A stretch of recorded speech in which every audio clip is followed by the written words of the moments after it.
So hello to all.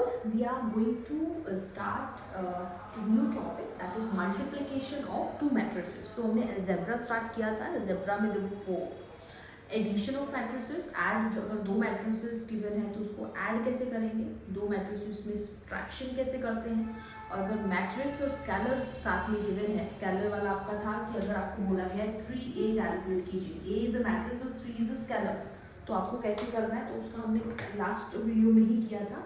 That what we have to do, वो scalar जो है वो मैट्रिक्स के एवरी एलिमेंट के साथ जो है वो वन बाय वन हम आप मल्टीप्लाई करेंगे and you will get the answer. All those three were very simple. Now the last algebra we are going to start with this multiplication of two matrices, and in case of multiplication of two matrices what is going to happen, आप इसमें multiplication करेंगे कैसे, विच is given over here. ये आपका rule रहेगा multiplication का, रो by column. अभी तक आप क्या करते थे, अगर आपको याद हो जब हमने एडिशन या सब्ट्रैक्शन करा, हमने कैसे करा था, कॉरेस्पॉन्डिंग एलिमेंट्स के साथ ऐड करते थे, कॉरेस्पॉन्डिंग एलिमेंट्स के साथ माइनस करते थे. बट मल्टीप्लिकेशन में आपने कॉरेस्पॉन्डिंग एलिमेंट्स के साथ मल्टीप्लाई नहीं करना, you will get wrong answer. इस केस में आपने क्या करना है, फर्स्ट मैट्रिक्स की रो की बात की जा रही है और सेकेंड मैट्रिक्स की कॉलम की बात की जा रही है. सो रो बाय कॉलम मतलब पहली मैट्रिक्स की रो लेनी है और दूसरी मैट्रिक्स का कॉलम लेना है, then you will multiply. I will let you know how it is going to be possible. Before that I let you know very important condition in this. Addition और subtraction में there was a condition. क्या condition थी कि दोनों matrices का order जो है वो सेम होना चाहिए. अगर एक 2/3 की मैट्रिक्स है तो दूसरी मैट्रिक्स भी 2/3 की होनी चाहिए, तभी आपका एडिशन या सब्ट्रैक्शन पॉसिबल है. मल्टीप्लिकेशन में ऐसा कुछ नहीं है कि आपकी दोनों मैट्रिसेस सेम ऑर्डर की होनी चाहिए. Order can be anything. Order एक मैट्रिक्स का 2/3 है, दूसरी का 3/4 है, चलेगा. But there is a condition. What is that condition? For example there is A and B की मल्टीप्लिकेशन आपको बोली गई है कि आपको a मल्टीप्लाई b करना है. देयर इज वन, ये आपकी a मैट्रिक्स है और ये आपकी b मैट्रिक्स है. ये मैंने ऑर्डर डिनोट करा हुआ है, row and column. m is a row, n is a column, p is a row, q is a column. आपको पता ही है जब भी हम मैट्रिक्स में बात करते हैं आपके ऑर्डर की, तो हम रो को पहले रखते हैं then column. So what is going to happen, I just let you know. आप दो मैट्रिसेस को कब मल्टीप्लाई कर सकते हैं, when the first matrix A को बी से मल्टीप्लाई कर रही हूं मैं. इसमें ये याद रखना, इसमें ये नहीं है कि ए बी मल्टीप्लिकेशन और बी ए मल्टीप्लिकेशन जो है वो सेम नहीं होती. अगर आप ए मैट्रिक्स को बी के साथ मल्टीप्लाई करेंगे और दूसरी साइड आप कह रहे हो मैं बी को ए से कर देता हूँ, क्या फर्क पड़ता है? फर्क पड़ता है. You are not going to get the right answer as well as the solutions are not going to be same. जो आपका प्लस माइनस में था वो वाली प्रॉपर्टी यहाँ पे, कम्यूटेटिव की प्रॉपर्टी यहाँ पे नलिफाई होती है. So you have to understand, A को बी से मल्टीप्लाई कर रहे हो या बी को ए से मल्टीप्लाई कर रहे हो. आपके क्वेश्चन में ए बी पूछा गया है कैलकुलेट करो, या बी ए पूछा गया है कैलकुलेट करो. So it is very important to understand that first. Second thing is what I am saying, जो भी आपकी पहली मैट्रिक्स है उसका जो कॉलम है, कॉलम नंबर ऑफ कॉलम्स है, that should be equal to rows of the other matrix. समझ में आया व्हाट आई सेड? एन, और I can just write it down. The condition is N should be equal to P. n should be equal to p, तभी आपकी multiplication होगी. अब n क्या है? कॉलम, नंबर ऑफ कॉलम्स, ठीक है जी, of A matrix should be equal to number of rows of b matrix. ये इसका मतलब है. अब इसको मैं प्रैक्टिकली भी बता देती हूँ. जैसे आपका ऑर्डर है 2/3 का, ए मैट्रिक्स का ऑर्डर है 2/3 का, बी मैट्रिक्स का ऑर्डर शुड बी नहीं, अगर इसका ऑर्डर है फॉर एग्जाम्पल 3/4, तो यहाँ पे मैं ए बी की मल्टीप्लिकेशन कर सकती हूँ कि नहीं कर सकती हूँ, what I have to check it out.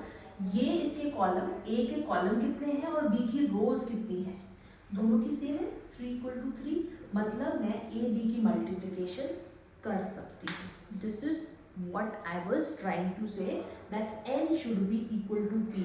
n है पहली मैट्रिक्स के कॉलम और b है p है सेकेंड मैट्रिक्स की रोज। So this is what is going to happen, and similarly this is the condition only। ये एक आपकी कंडीशन रहेगी। अगर आपको मल्टीप्लिकेशन का कोई सम है, you have to first check it out that whether it is possible और not.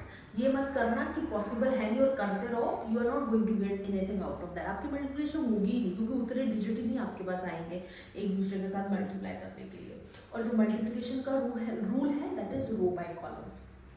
Other than this is one very important thing, जब आप ए बी को मल्टीप्लाई करेंगे तो आपके पास रिजल्टेंट मैट्रिक्स जो आएगी, फॉर एग्जाम्पल सी नहीं लेते, रिजल्टेंट मैट्रिक्स आपके पास सी बोल लो, या आपके पास रिजल्टेंट मैट्रिक्स आ गई ए बी आ गई आपके पास, या ए बी का मल्टीप्लिकेशन आ गया।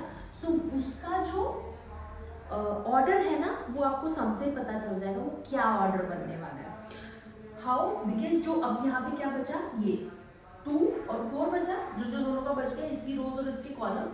सो और we can say this is m and q, so the order is going to be m q। और मैं क्या कहूँ, इसका अगर मुझे आंसर पता करना है, जो ए बी का ऑर्डर आने वाला है ना, वो आने वाला है, I just let you know, 2/4। The order is going to be 2/4, m into q। So this is what is going to happen. I'm going to, after this I'm going to solve one proper sum on here only, कि आपको समझ आ जाए what I'm trying to say, how it is going to happen। but पहले theoretically इसको देख लेते हैं, what I'm trying to say, कि आपका number of n p के बराबर होगा, then ही आप multiplication करेंगे, और अगर नहीं है मल्टीप्लिकेशन पॉसिबल नहीं होगा। सेकेंड, जो आपका आंसर है वो आपको पहले ही पता चल जाएगा, ऑर्डर जो है वो 2/4 का होगा इस मैट्रिक्स का जो आने वाला है। So after this I am going to start with a particular sum so that we can understand what is going to happen. Sum is, sum लिख लेती हूँ, A matrix given है हमें, and A matrix is 1, 3 and 5, 2, -4 and 6. This is A matrix, and B matrix is 4, 5 and 6, 7, -8 and 2।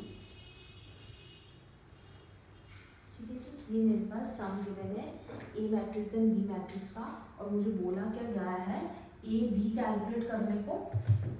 एक तो मुझे बोला गया है कि ए बी कैलकुलेट कीजिए, और मुझे बोला गया है बी ए भी कैलकुलेट कर लीजिए। ठीक है, ए को बी की मल्टीप्लिकेशन करके भी कैलकुलेट कीजिए और बी को ए से मल्टीप्लाई करके भी कैलकुलेट कीजिए। सो अगर आप अभी ध्यान से देखें तो मेरा ऑर्डर यहाँ पे क्या है, how many rows are there, 3 rows and 2 columns, here 2 rows and 3 columns। If you can see now 2 and 2 equal है, इसके कॉलम और इसकी रोज इक्वल है, मतलब मेरी फर्स्ट थिंग इज क्लियर कि मैं मल्टीप्लिकेशन कर सकती हूँ ए और बी का।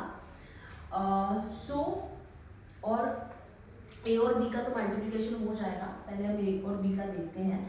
और ए और बी की मल्टीप्लिकेशन से मेरे पास एक रिजल्टेंट मैट्रिक्स आएगी C, that is going to be with the order of 3/3। वो भी मुझे पता चल गया 3/3 का ऑर्डर बनेगा। तो मैं आपको थोड़ा अंडरस्टैंड कराने के लिए 3/3 का ऑर्डर है, मैं एक यहाँ पे मैट्रिक्स बनाऊंगी so that it will be little clear when we are going to calculate it, because थोड़ा सा इसमें ना दिमाग लगेगा, एक बार आपको समझ आ जाएगा तो उसके बाद जो है आप इजीली इसको कैलकुलेट कर पाएंगे। सो यही आप, मेरे पास एक नई मैट्रिक्स आ जाएगी जब मैं ए बी का टोटल करूँगी और मल्टीप्लिकेशन करूँगी with the order 3/3। This is going to happen.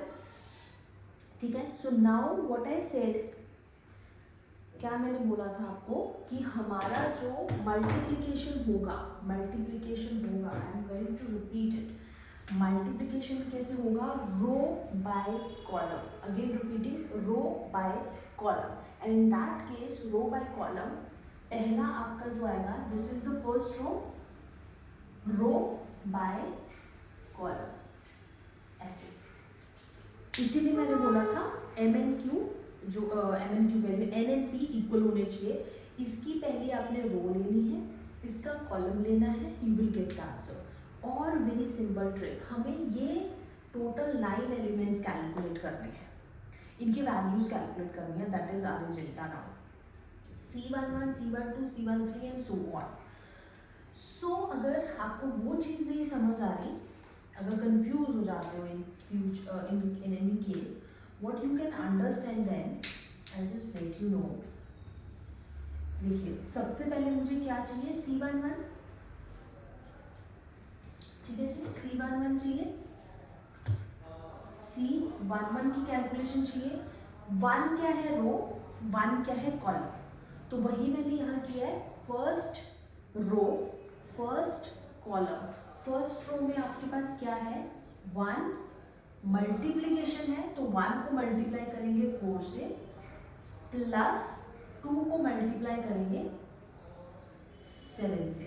This is going to happen for C11, clear. ये आपका आ गया C11 की कैलकुलेशन।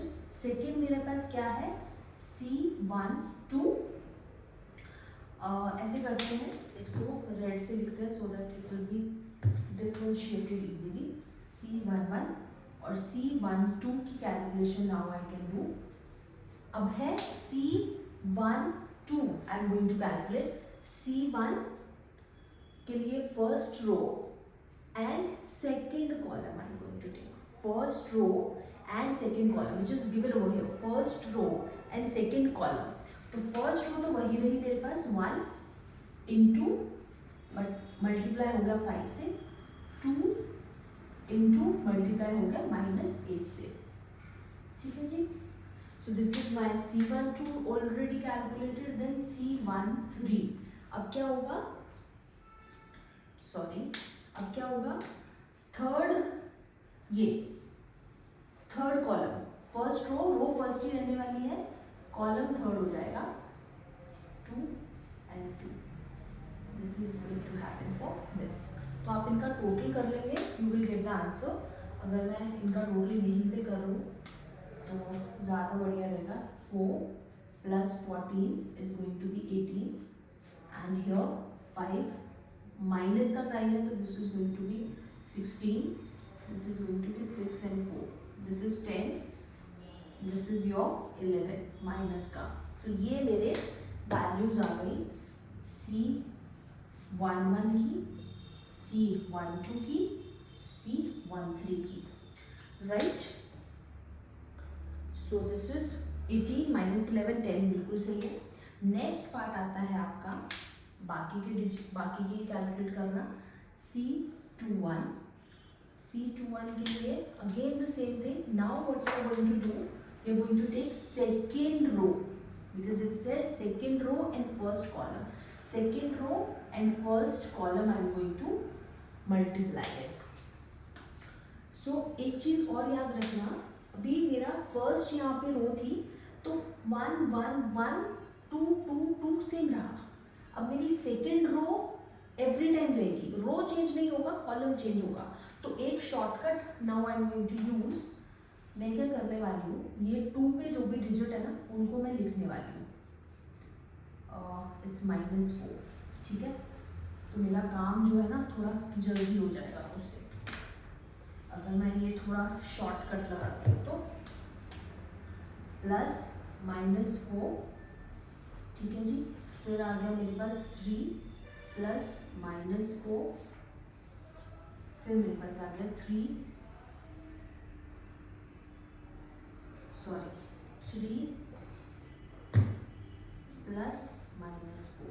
ये मैंने क्या किया है, अगर आपको पता हो कि कंफ्यूजन ना हो, क्योंकि मेरे को ना ये वाले डिजिट मेरे आएंगे ही आएंगे।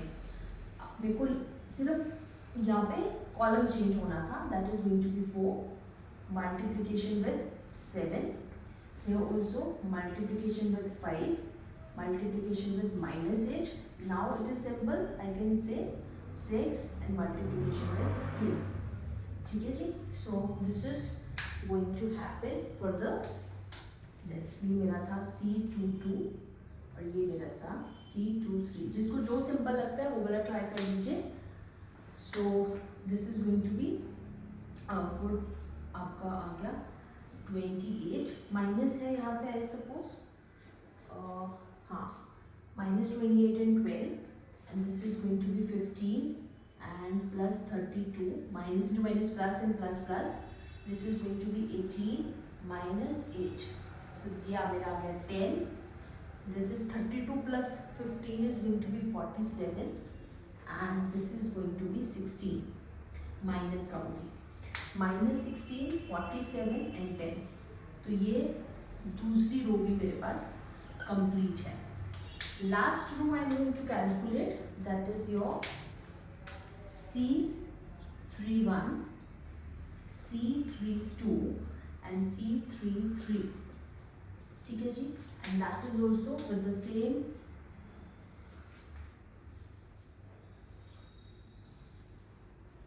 with the same case. Third row जो है वो सेम रहने वाली है. ठीक है. अब रो जो है वो थर्ड हो जाएगी and it is going to be, मतलब कौन से डिजिट मेरे सेम रहेंगे? 5 and 6. 5 and 6.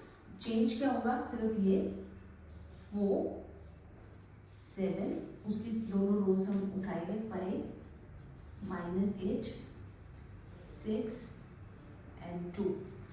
सही है? I think so.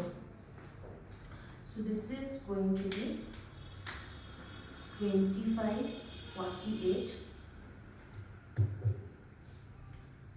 30 plus 12.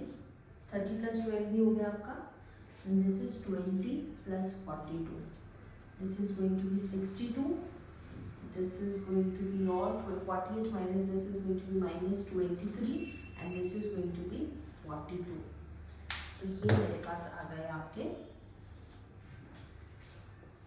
Last row के भी elements. So if I can see now, इसको अगर मुझे फिल करना है क्योंकि सारे नंबर तो मैंने कैलकुलेट कर ही लिए हैं, तो my values are 18 -16, 62 -11, 47 -23, 10, 10, 42. So this is the case. Done with this. So in nutshell, मैं दोबारा से रिपीट कर देती हूँ. अगर आप देखें मैंने क्या बोला था कि जब हम मल्टीप्लिकेशन करने बैठेंगे, so what is going to happen, that आपका जो रिजल्टेंट है वो क्या आएगा? जो बचा था 3/3. तो अगर आप देखें तो हमारा ऑर्डर जो है इस पर्टिकुलर मैट्रिक्स का 3/3 ही आया है. ठीक है. सो this is how you can calculate.